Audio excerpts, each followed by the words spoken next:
Welcome back to Cecil Sports Corner. I'm your host, Cecil. Today we have the Texas Rangers Weekly Report of May, the 21st through the 28th. And I've got the numbers, so let's get it started. Alright, so the month of May, the Rangers has had a pretty good May. They're something like 15-9. I guess that's a .625 winning percentage. Cal Calhoun, he's had a pretty good little May. He's .338 batting average. He's hit 7 home runs, 15 RBIs. His OPS is a 1.087 for this month. So he's done real well. A few other Rangers have done well. Dulles Garcias has a pretty good little month going. Actually, a pretty good little week going. But let's see here what else I got going on. The Rangers in third place in the American League West. They're 7 games behind as of right now. Behind the Astros, which they lost 2 games this week to the Astros, so that didn't really help that much. They could have been a few more games back, but it's alright. They went up against Justin Verlander, who pitched 6 strong innings, 6 hits. He gave up no earned runs. I believe he struck out 8, no walks. See, that's the kind of numbers Rangers pitchers need. But there's no Justin Verlander popping up out of the ground anywhere, so that was alright. They lost that game on the 21st 2-1, I believe. And on the 22nd, they lost again to the Astros, so it's just really not helping their cause to climb their way back into the American League West standings. Being under a 500 team, they really need to start winning some more games, especially with the games coming up against Oakland and Tampa Bay. They really need to win these games.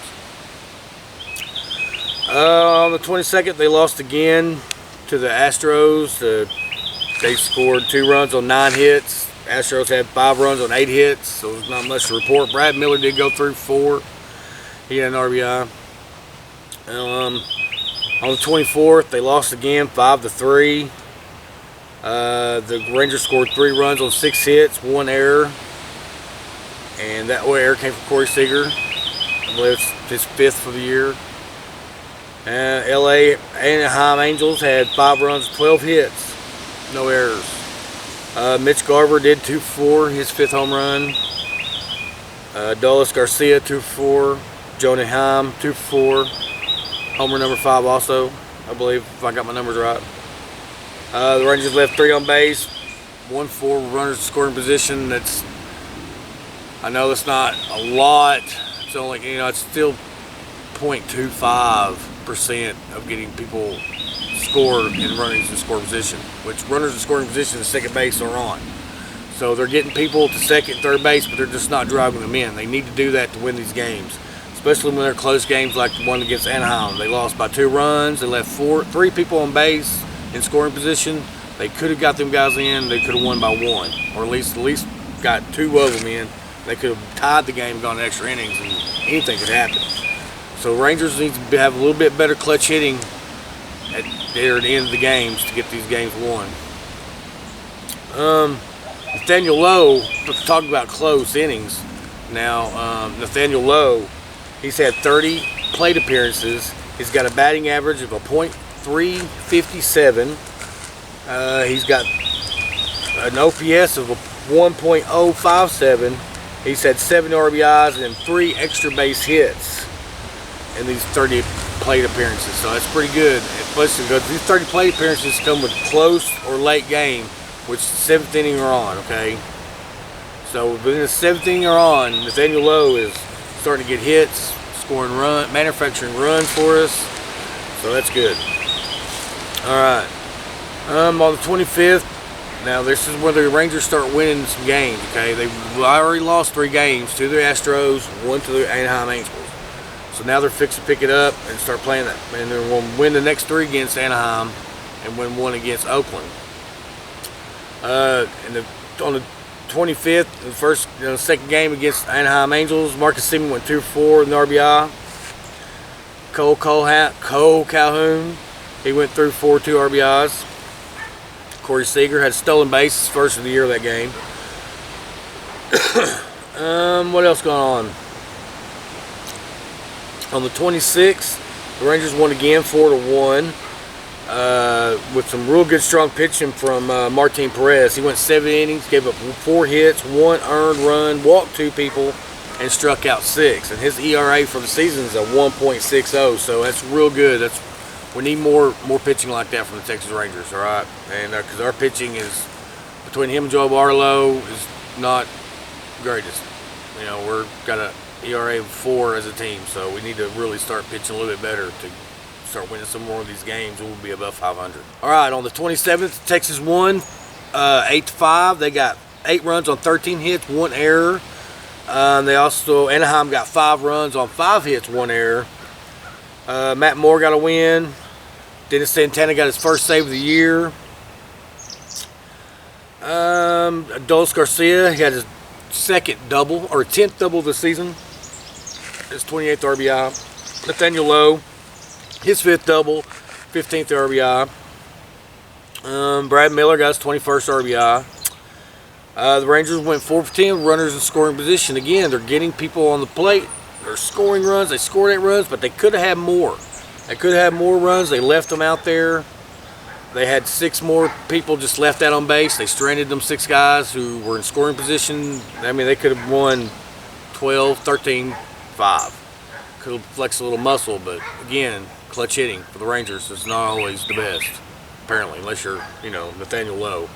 On the 28th, they won again. They scored 11 runs on 18 hits, 2 errors. Anaheim had 4 runs on 10 hits. Corey Seager hit 3-4, homer number 9, 22nd RBI. Nathaniel Lowe 2-4, had a triple, his first triple this season, 16th RBI.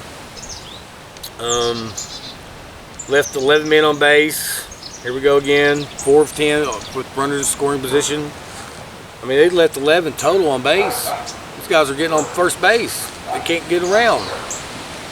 And if they do, they're not getting home plate. Halftime, I mean, yeah, they scored 11. What should I bitch about? But still, they're leaving a lot of people left on base, guys. This is going to hurt the Rangers later on in the season. When they're trying to get the first place in the standings, you can go back to games like against Anaheim in the first, where they left 6 people on base, and they lost by 2. Okay? So the games like that's going to come, I mean, stuff like that's going to be very important coming late after summer. Okay, especially after the 4th of July. It's going to get hot.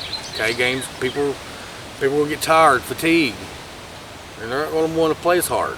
So we got to win these games now and early while it's cooler. The weekly stats: the Rangers are 22 and 23 right now. They're 1 game under 500.